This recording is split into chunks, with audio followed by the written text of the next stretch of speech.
लेकिन ABP news के पास जो बड़ी जानकारी है, जलगांव में बड़ा हादसा हुआ है। जलगांव के परांडा रेलवे स्टेशन पर यह बहुत बड़ा हादसा। पुष्पक एक्सप्रेस में आग की अफवाह फैली।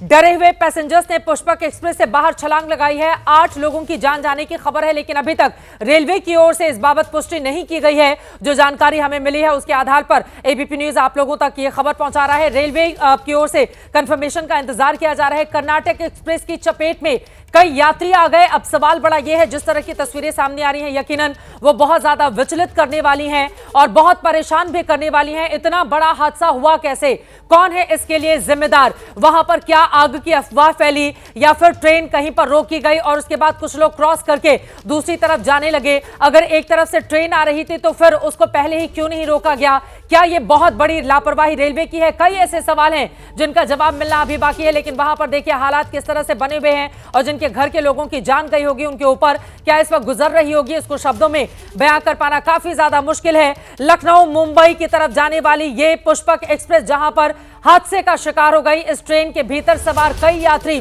बुरी तरह से घायल हुए हैं, जिनकी तादाद तकरीबन 40 बताई जा रही है।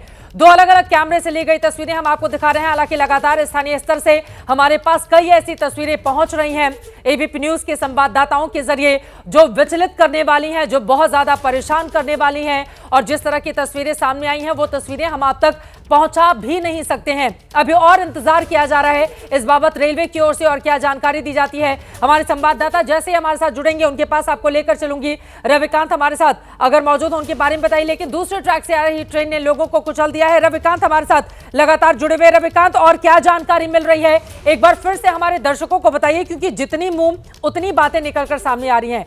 कोई कह रहा है कि कुछ लोग क्रॉस कर रहे थे पटरी को, अचानक से दूसरी तरफ से ट्रेन आई और वो रोते हुए चली गई। कुछ का कहना है आग की अफवाह फैली और यात्री जिस ट्रेन में सवार थे वहां से छलांग लगाना शुरू कर दिए।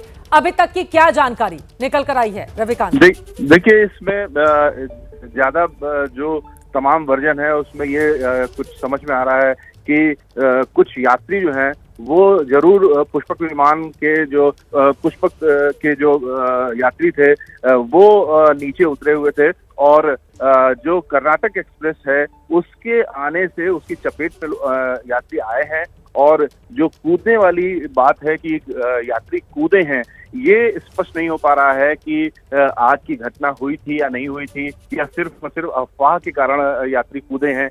लेकिन मार्के की बात यह है कि हम लगातार एबीपी न्यूज के दर्शकों को ये बता रहे हैं कि घायलों को इलाज सबसे जरूरी है। लेकिन अभी जैसा कि आपकी सीपीआरओ से बात हुई, अभी तक वहां पर एम्बुलेंस भी नहीं पहुंची है।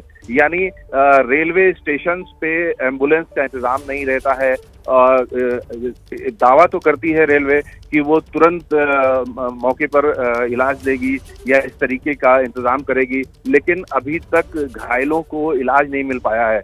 जो घायल इतने गंभीर रूप से हैं उनको अगर इतनी देर तक इलाज नहीं मिलेगा तो वो और डिटेरिएट करेंगे, उनको और वो समस्या बढ़ेगी। तो ये जो बेसिक दायित्व है रेलवे का वो अभी तक पूरा नहीं हुआ है। रेलवे 150 सालों के इतिहास पर गर्व करती है, लेकिन 150 सालों के अनुभवों से कोई लाभ यात्रियों को नहीं देती है।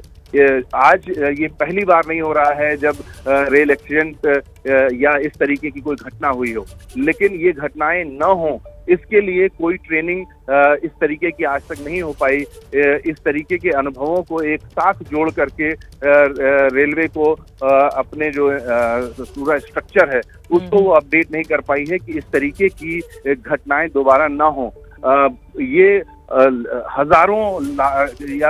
हजारों तो कह ही सकते हैं चित्रा कि ऐसे एक्सीडेंट हो चुके हैं, इस तरीके की घटनाएं हो चुकी हैं, लेकिन इन सब को अपडेट करके एक ऐसा मॉड्यूल रेलवे नहीं बना पाई है कि आने वाले भविष्य में कोई एक एक्सीडेंट ना हो। ये बड़ी बात आप कह रहे हैं रविकांत। एक और जानकारी मैं आपसे जानना चाहूंगी। आपने कहा कि अभी तक एम्बुलेंस पहुंच नहीं पाई है और वहां पर 40 से ज्यादा लोग जो अपनी जिंदगी के लिए जंग लड़ रहे हैं, उनके लिए एक एक पल इस वक्त कितना भारी हो रहा होगा ये बताने की जरूरत नहीं है। अब जब तक वहां पर कोई दूसरी गाड़ी या एम्बुलेंस पहुंचे, क्या रेलवे की ओर से या ट्रेन में इस तरह की कोई व्यवस्था नहीं होती या डॉक्टर्स की टीम नहीं होती कि तत्काल उनको इलाज दिया जाना शुरू कर दिया जाए वहीं मौके पर?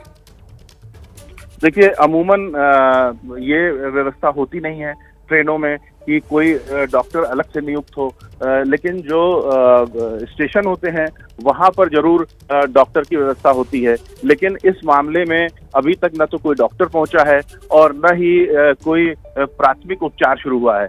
ऐसे में जो हालत होगी लोगों की, उनके परिजनों की, वो समझी जा सकती है। अभी तो